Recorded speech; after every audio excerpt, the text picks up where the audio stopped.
Go ahead.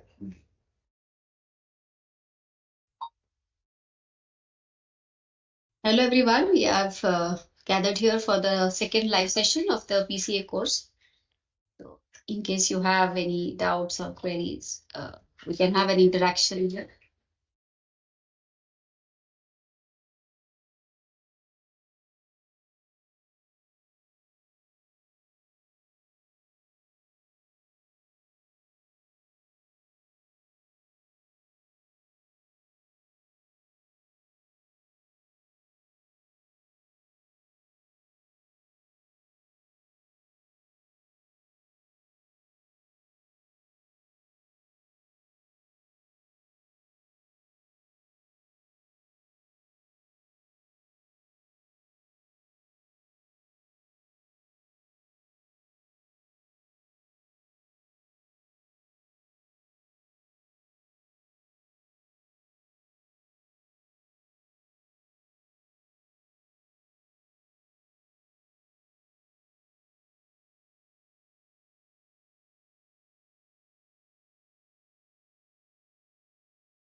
Okay, so while we wait for some students to join, we can quickly go through some slides as a recap.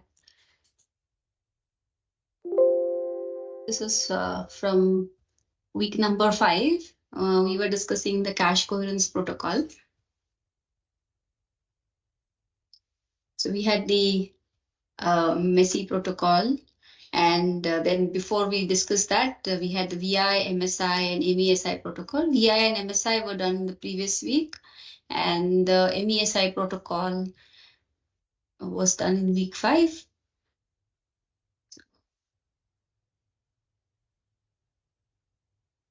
Okay, so that's the FSM for the messy protocol. I'll just zoom it a little.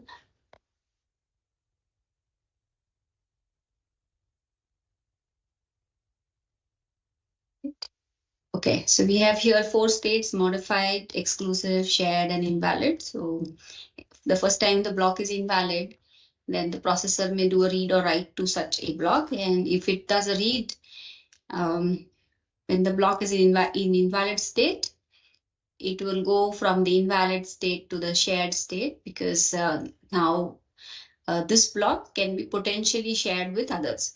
Now, how do we know that there are other sharers in the system? That is through the wired OR signal S, right? So if this signal S is true, we will go to the S state.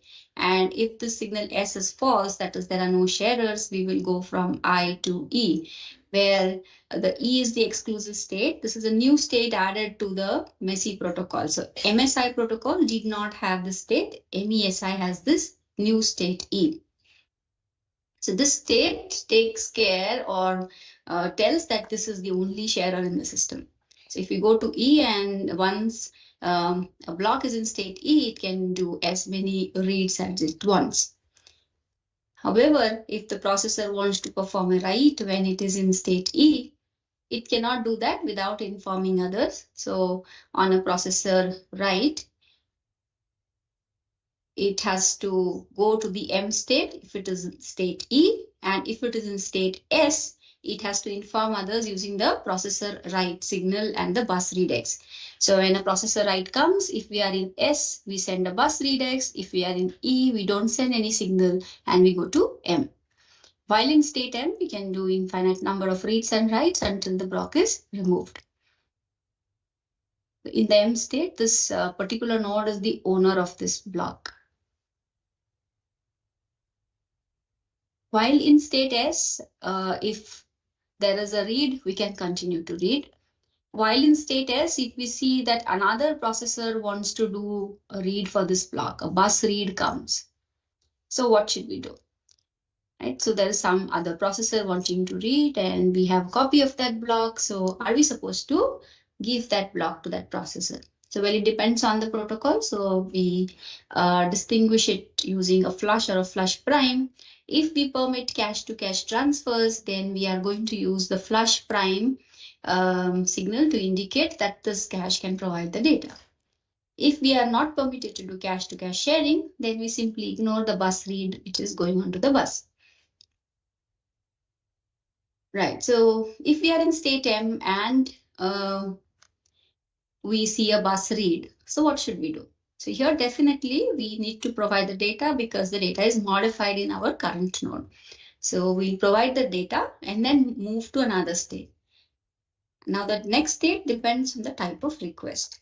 So if the block was requested for reading, that is you saw a bus read, what we'll do is we'll give the block and move to state S. If the request was for writing, that is bus read X, we will give the block and then go to invalid because now there is a new writer into the system. Hence, we cannot hold the block any longer. Right? So we go from M to I. While in state E, if there is a bus read, in state S on a bus read, we ignore that signal. But in state E, we are the only sharer. And if a bus read is seen, it implies that there is a new sharer coming into the system. Hence, we cannot stay in state E. So we have to go to state S on seeing a bus read.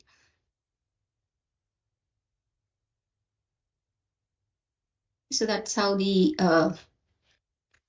did a quick review of the MESI protocol.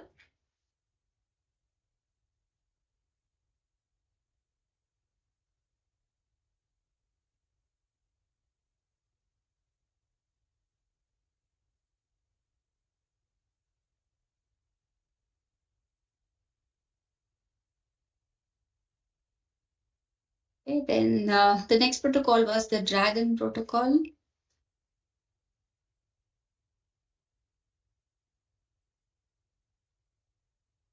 Dragon protocol was an update-based protocol. Messy protocol was an invalidation-based protocol.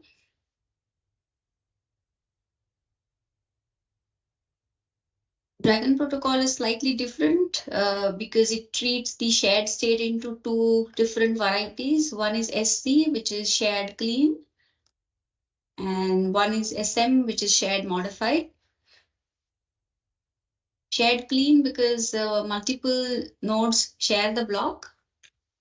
Memory may or may not be up to date in this case. And when a block is in shared clean, there could be other blocks who are reading this. There could be other nodes which are sharing the same block, and these other nodes could have potentially changed that, right? So the most recent writer will have the block in SM state, and all the others will have it in SC state. So we can have a block in SC or SM state across the system, and exactly or at most one SM state. So multiple SC, single SM could be a possible combination. The next one was SM shared modified, where potentially there are multiple sharers, but exactly one of them has modified, which is the current node. So if the current node has recently changed the data, it moves to the SM state. Okay, so we'll look at the FSM.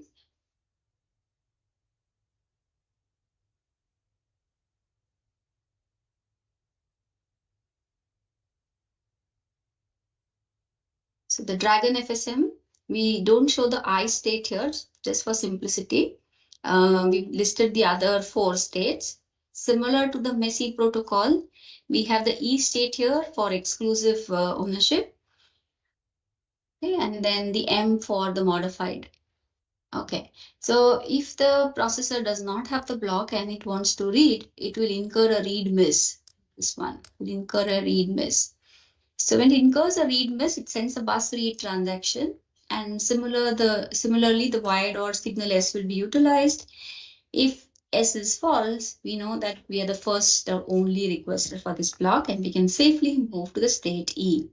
So we go to the state E, and then we can continue to read the block. If there is a write miss, then we want to write to the block, and we have to first check whether there are other sharers. So when we send this, first we need to do treat it as a read miss followed by a write miss. You send a bus read, and if the S is false, you load it into the M state, and then you can subsequently continue to write because the S signal was false. Once the S signal is false, we can enter the M state and do all the processor writes. In case we had a read miss followed by a write miss, that is, we did a read miss, came to state E, and from E, we incurred a processor write, we can go from E to M. Okay, then, all right, so we can take some more cases here.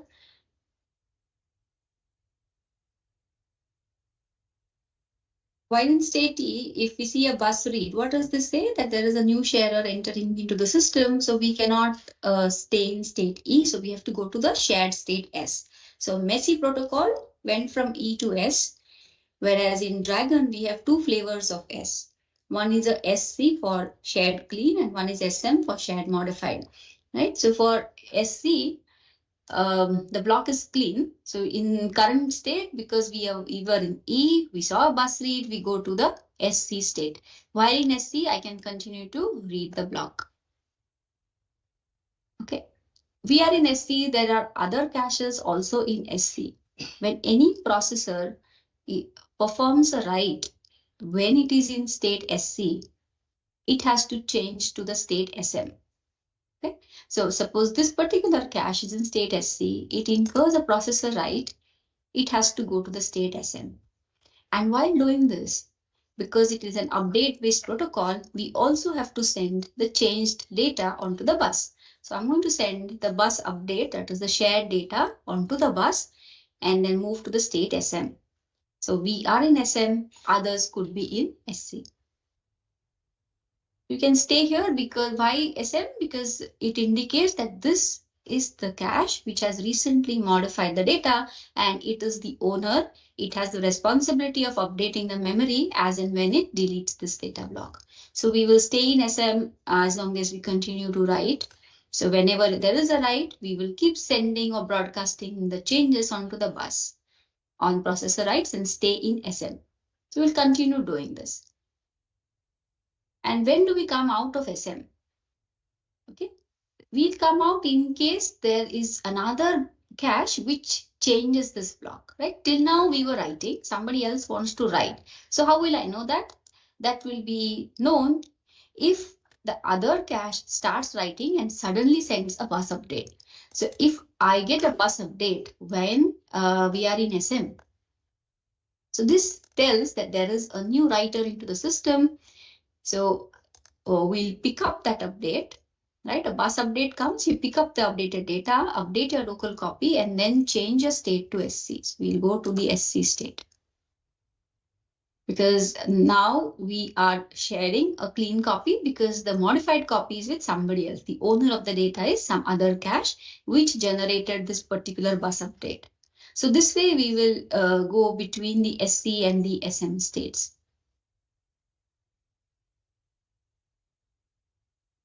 Okay. Then we've had a discussion during the lectures for what happens on a read miss, what happens on a write hit, and so on.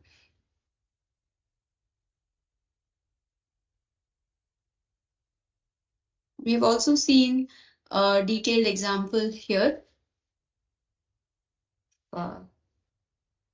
Various actions. So if you can maybe repeat this a little, let me.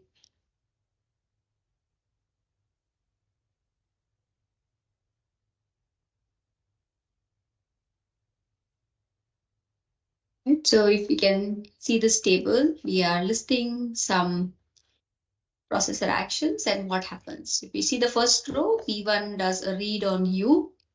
When P1 does read U, It will go to the exclusive state because there are no other sharers. It sends a bus read, goes to the E state. Memory gives the data.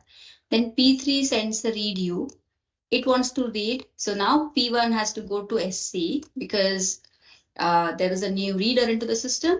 And similarly, P3 also goes in SC because now there are two, P3 and P1, both reading the data block. All right, so next P3 wants to write. So when P3 wants to write, it moves from SC to SM. It moves from SC to SM. And the updated data value, whichever it wrote, it sends as a bus update signal onto the bus along with the modified data. So when this bus update goes, P3's cache gives the changed data onto the bus, which P1 will pick up. So P1 picks up this data and still remains in SC. Next action is P1 does a read U.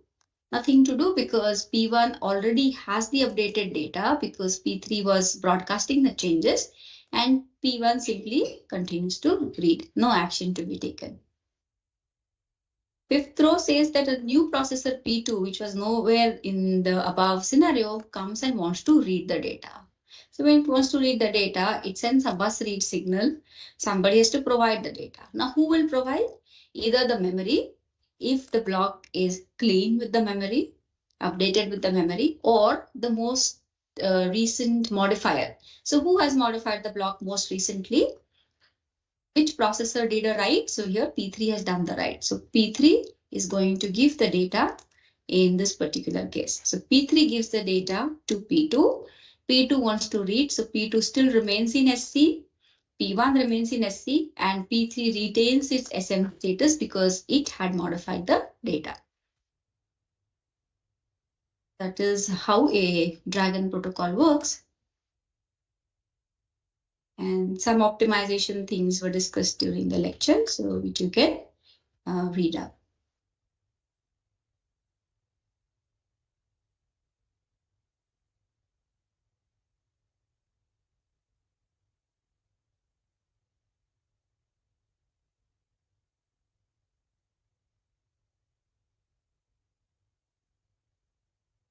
Okay, then we looked at the concept of coherence misses or different types of cache misses. We had cold miss, which occurs on every first reference of the memory block by a processor. And these are also called as compulsory misses because no matter how big or small your cache is, you are always going to incur that cache miss.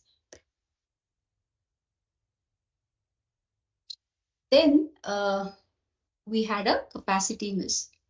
Capacity miss occurs when all the blocks that are referenced during the execution do not fit into the cache. Your cache falls short of the capacity, and hence if you could have only 10 blocks in the cache, and the 11th one is accessed, you incur a cache miss. So you have to remove some block to load this new block. So that's a capacity miss. Then we had a conflict miss, which occurs in caches which are associative caches. So associativity fully or any four-way associative, whatever is the associativity, if you can load n blocks in an n-way set associative cache, and if a new block wants to come into the same cache set, you have to remove one of these n blocks. And that's why it is called a conflict miss, also a collision miss. And the fourth C is the coherence miss. So coherence miss occurs because we end up deleting our block because somebody else wants to write to that block. Okay, so the processor P1 did not want to delete the block U, but it had to delete the block because there was another processor wanting to write to that block. So that processor invalidates our block, goes and starts writing. In future, if P1 again wants to write to that block or read to that block, it has to fetch it again. So it incurred an unnecessary miss which it should not have. And why did this occur? Because of coherence. To maintain coherence, P1 had to delete its block and again reload it in future. Okay, so that's the coherence miss. Now this is categorized into two types, a true sharing and a false sharing. So true sharing is the block which we deleted in case we reuse it later and we read those words which were changed by the new writer. Okay, if I come here to the example on this particular slide,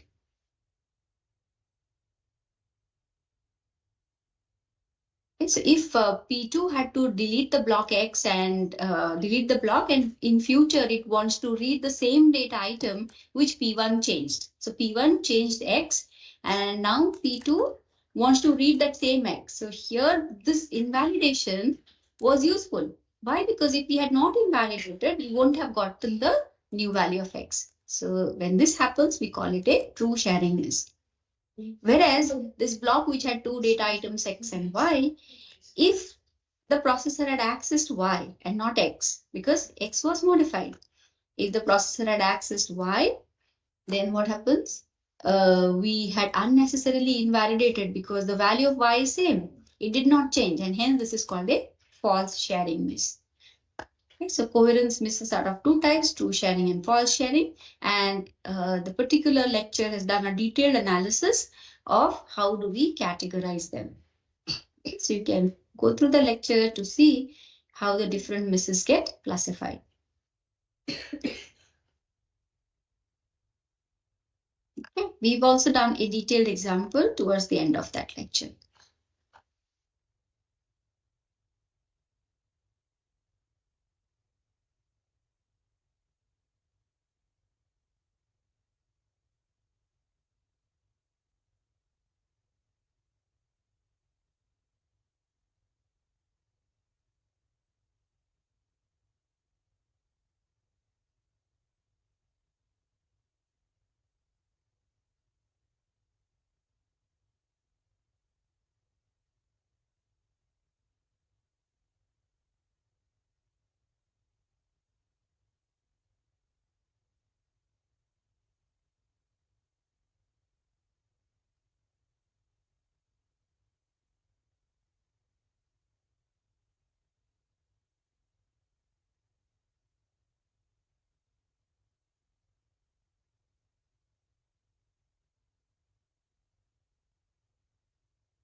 Okay, then the next topic in this module was single level caches with an atomic bus.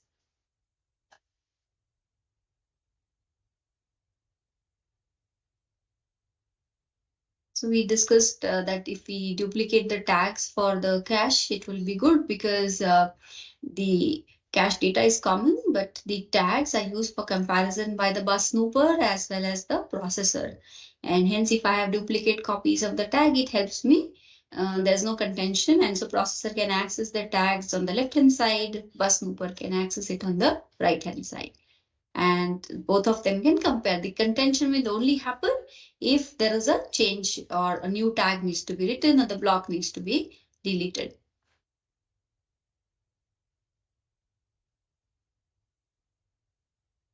And reporting the snoop results, we have to say the wire dot signal, and there were three snooping results to be indicated. So we discussed design points as to should we declare the snooping results immediately with a fixed delay. That is, keep a fixed number of clock cycles, and only within that you have to tell whether we have the block or we don't have the block. But it's not always possible because if the tags happen to be busy, we won't be able to check whether we have the block or not. That is, the shared wire dot signal will take some more time to be enabled from a particular cache controller. So if fixed delay can't be managed, we can go for a variable delay. So where you have more flexibility. And the other third option was immediately. So how will we do it immediately? So we assume that there is somebody else outside who can declare immediately whether there are other sharers in the system. So instead of the cache controller going and checking the tags and saying that, yes, I have the data block, what you could do is we can maintain a bit with the memory, and the memory being a master storage, it will say that this particular block is shared, and it will immediately raise the wired or signal S. So these are the three ways in which we could handle this case. And we had one more dirty signal, which is also a wire dot signal. If the block is modified in certain cache, it will accordingly raise the signal. So we have two signals now, shared signal and dirty signal. Now these two signals, whatever is the algorithm used to indicate them, because they are just some signal on the wires, how do I know that the wire is carrying the correct signal? Because it could be the stray signal from the previous iteration or a new value. So therefore, to tell the validity of these two signals, we have a third signal, which is a snoop valid signal. So this snoop valid signal, whenever it is, when does this say? Actually, this is an inhibit type of a signal. So it is in the reverse order. So if it is 1, we say that the dirty and the shared, these two signals are not ready. These two signals are not ready if the snoop valid signal is 1, because it's an inhibit type of a signal. And when the snoop valid becomes 0, it indicates that the results are ready and we can read them.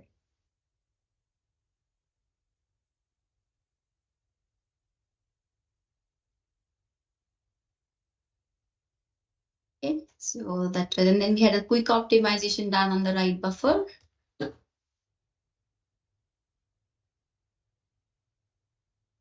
Continuing with the atomic bus, we can go for multi-level caches. So multi-level cache, in this example, we've taken a, suppose a 2-level cache, processor, L1 cache, L2 cache. So when you have two different caches, now the question is, should we continue snooping both of them or only one of them? If you snoop both of them, what you would need is, you will need a snooper shown here, right? So you'll need a bus snooper for the L1 cache, a bus snooper for the L2 cache. And when you say a snooper which snoops the bus, you would need more pins connected. So you'll have area and pin issues related to this to incorporate two bus snoopers. We could say that let's not go for two bus snoopers, let only the L2 get snooped. So if L2 gets snooped, we have to make sure that L2 takes the responsibility of the L1 also. So it also represents the L1. That is, if we come to search for a block, L2 should be sure that that block is with this node or not, whether the block is changed or not, etc. So how do we establish this? How does the L2 take care or take the responsibility on behalf of L1? So this could be done only if L2 is bigger and a superset of L1. So that property is called the property of inclusion. So inclusion property says that L1 is always a subset of L2. Again, we discussed various examples that it was not very straightforward to maintain inclusion, and we had to do extra efforts to do that. We discussed cases about associativity and concluded that if L1 is a direct map cache, then it is feasible. But when L1 is a split cache, or if L1 is an associative cache, then to maintain inclusion, it becomes difficult. We also discussed examples to see about cases when L1 has the data block, but L2 may not have.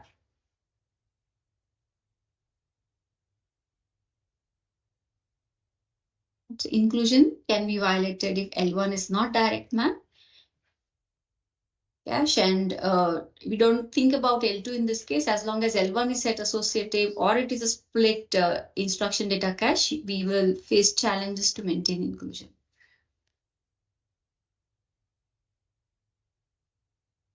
Then we did this one example to illustrate when the inclusion gets violated, because in this example, your set 0 is holding the addresses 0, 4, 8, and so on. And the block size is 1. In L2, the block size was 2, so we could store the addresses 0, 1 in the first set. And in L1, the address 0 and 1 sit in separate sets. So 0 and 1 both exist in L1 and they both also exist in L2. Suppose I access the address 17. So when we read 17, in L1 it maps to the set 1. Maps the set 1, so it loads it here. So L1 has the address 0 as well as 17. But L2 cache, when it has to load the address 17, it maps to the same set 0 and it ends up deleting this 0, 1 and loads 16, 17. So what has happened? L2 has 16, 17, but it does not have 0 and 1, whereas L1 has 0. And we started with an assumption that L2 is a superset, or rather L1 is a subset of L2. So that could not be satisfied here. We have violated inclusion because L1 has 0, which L2 does not have.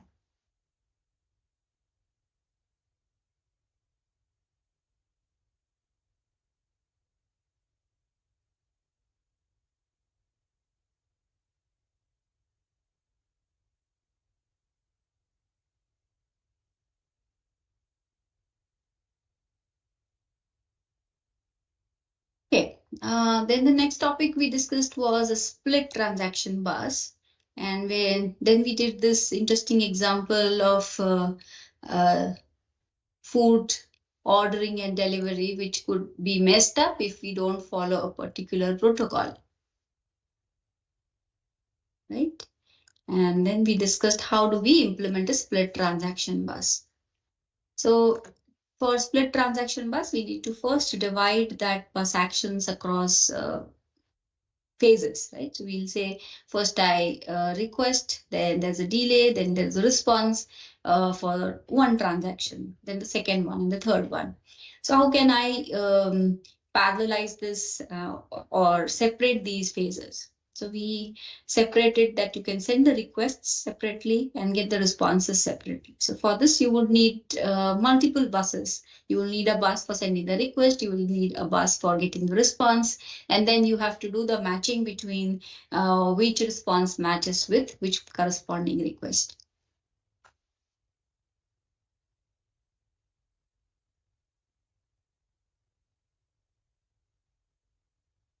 So for this, we looked at this design of the bus where the request goes on the address bus, followed by the command. The response comes in the data bus.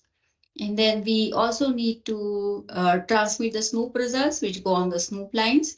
And to match the request with the response, we are using a tag with every request, which is a 3-bit tag, an extra set of lines which carries that information. So the three phases are address request, data request, and data response.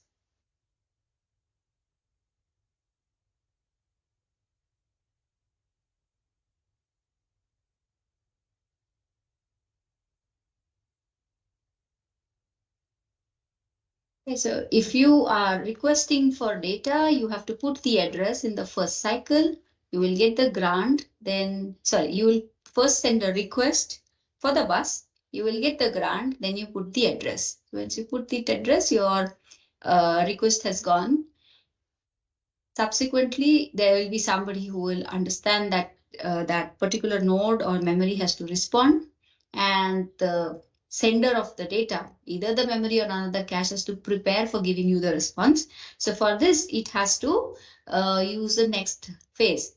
That was start getting access to the data bus. So it sends a data bus request. It will get a grant. So once it gets a grant, it has to start sending the data. But before that, it should say that this response of data which I'm sending, it belongs to which particular memory request. So therefore, we put the tag onto the taglines.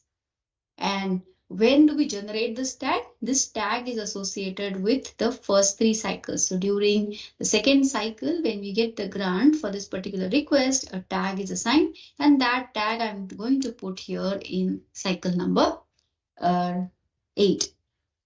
Okay, so we'll put the tag and then the tag will get compared. The receiver will show its readiness to accept the data. So the sender and the receiver will now synchronize, and the sender starts sending the data at clock cycle 10. So these are the 5 clock cycles. The data is going to take 4 clock cycles to send D0, D1, D2, D3. So in 4 pieces, the data will go. And then we need a blank cycle to clear the transients on the wires. After that, the data bus is again free to send another set of data.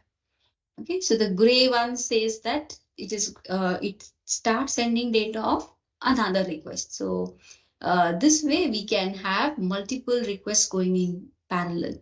So there's one request which is taking the in one cycle, the address bus is taking a new request, and the data bus is sending a response for a previous request. So this way the split transaction bus works.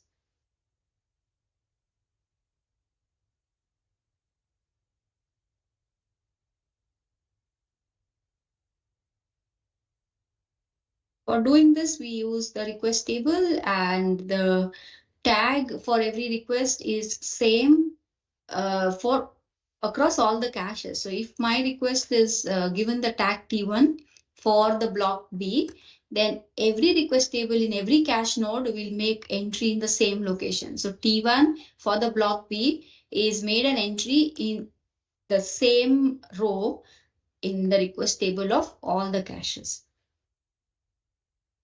And when that request finishes, that particular row is deleted from all these caches' request tables.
The next module in this particular week, 8, week 7, was we started with the topic of a directory. So till now we were looking at snooping protocols, and then to scale the shared memory systems, we have gone to the concept of a directory.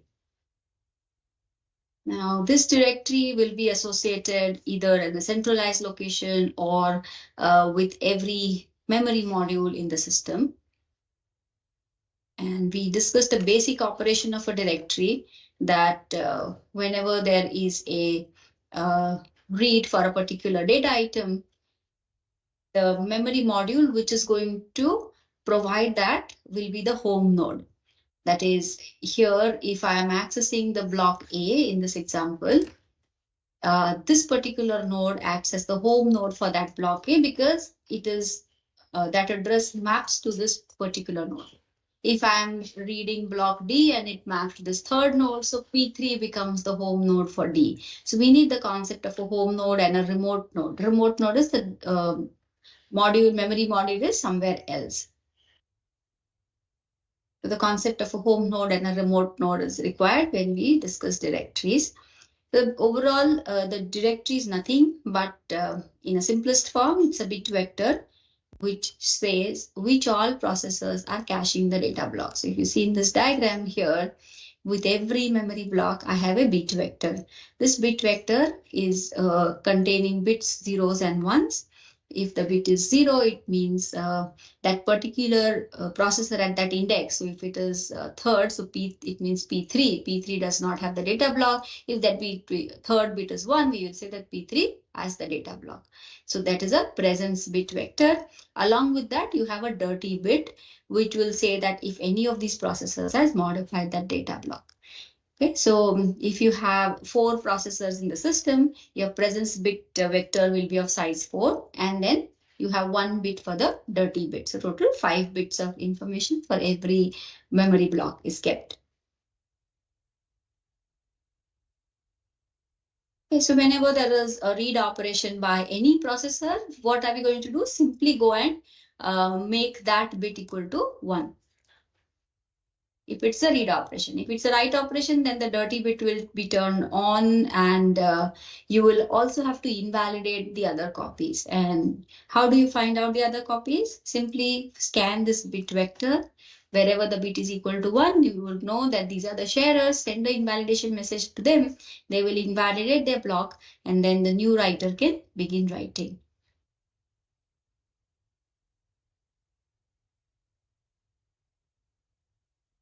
Subsequently, we've looked at the different directory organizations. Directory could be centralized or distributed.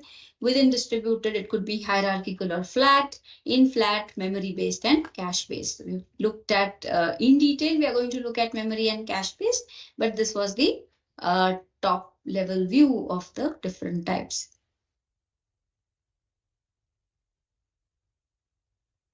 So the flat memory based is what we discussed, consisting of the bit vector.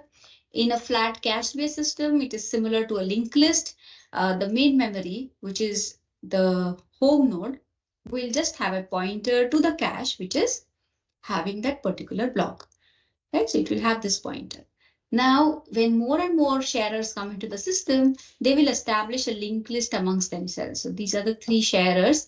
So if I go to the home node, I will be able to discover the sharers in a sequential manner.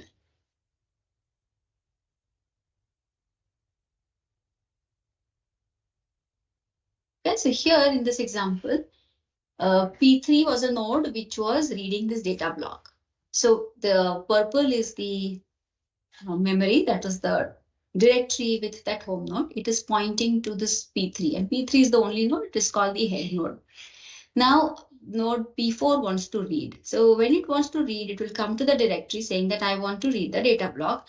So memory gives the data and then adds this node to the linked list. So slowly you will keep adding nodes to the linked list when they are reading the data block.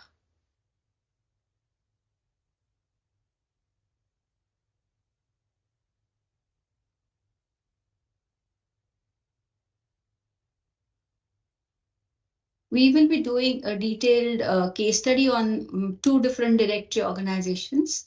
Before that, we have one lecture which discusses about directory overhead optimization. So how do you optimize the storage overhead associated with the directory? So in a flat memory based where you maintain these bit vectors, we have lots of overhead, and this slide gives some calculations about the percentages.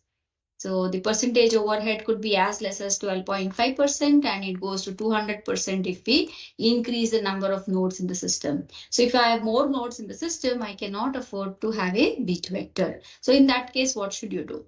How do you optimize the storage overhead? For this, we could address it using the width term or the height term. So to address the width term, that is the number of processors, we can say that instead of a bit vector, can I use that same fixed number of bits and store pointers to nodes? Because pointers are nothing but the index or IDs of the processors. And the idea behind this is that if you have several processors, not every processor is going to share the data. Okay, so there will be only limited number of processors sharing. So we could afford to store the processor IDs there, pointers to them, instead of having an exhaustive bit vector. And then if you have more nodes, suppose you only had space for 10 pointers and the 11th sharer comes, so what should you do? So that was handled by the overflow schemes. So we did several overflow schemes. One was a broadcast, no broadcast. Then we designed a course vector, software, as well as dynamic pointers. Okay, so course vector was simple. You first start with a pointer-based design. For example, I assume that I have only possible 2 sharers, so I had only 2 pointers. Look at this green table on the left. So there were only there was space only for keeping 2 pointers. They were pointing to P5 and P10. Now a 3rd sharer or a 4th sharer comes into the system, and I have only these 8 bits to store. Now these 8 bits will become a coarse bit vector, where every bit is now going to represent one cluster. So P0, P1 forms one cluster, and this bit is representing the cluster of P0, P1. The last bit here is representing the cluster of P14 and P15, and when the bit is 1, it says that one of the processors or all of the processors in that cluster are sharing, but we don't know which one. So we are now reducing a global broadcast to a broadcast within this small cluster. So if I see a bit equal to 1 in that particular cluster, it will go to that cluster and broadcast an invalidation message to all the processors within that cluster. That's how the coarse bit vector scheme works. Then we've done overflow related to software, where you maintain the extra sharers information. That is, if you have only I pointer storage and then more sharers come, the extra pointers will be stored in the memory, and software will be used to handle this. Similarly, you can also handle this at hardware level. To address the M term, which is the height of the directory, we can go for sparse directories or maintain the directory as a cache, because every time all these entries I'm not going to be caching. So if I'm only caching some of them, I can construct a directory cache that is similar to a data cache. A data cache stores selection of blocks from the main memory. A directory cache will only store selected directory entries from the global directory.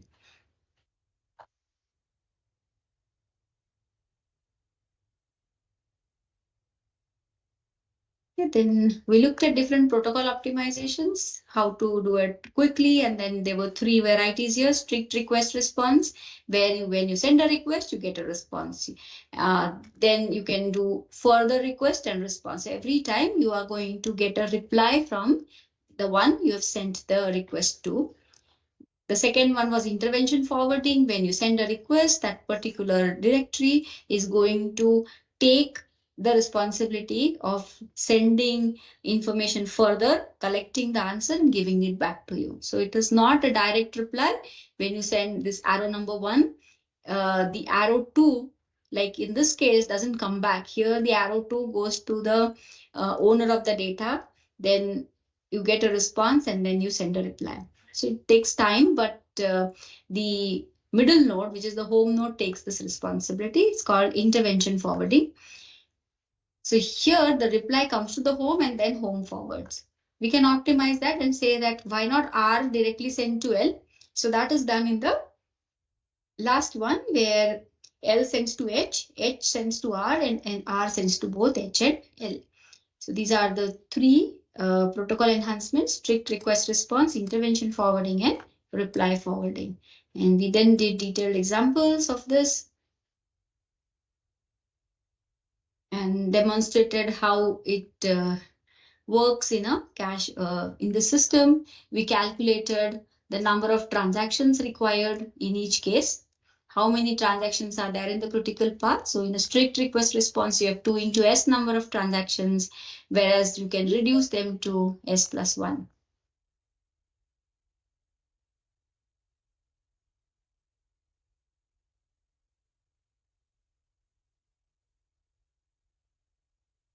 Right.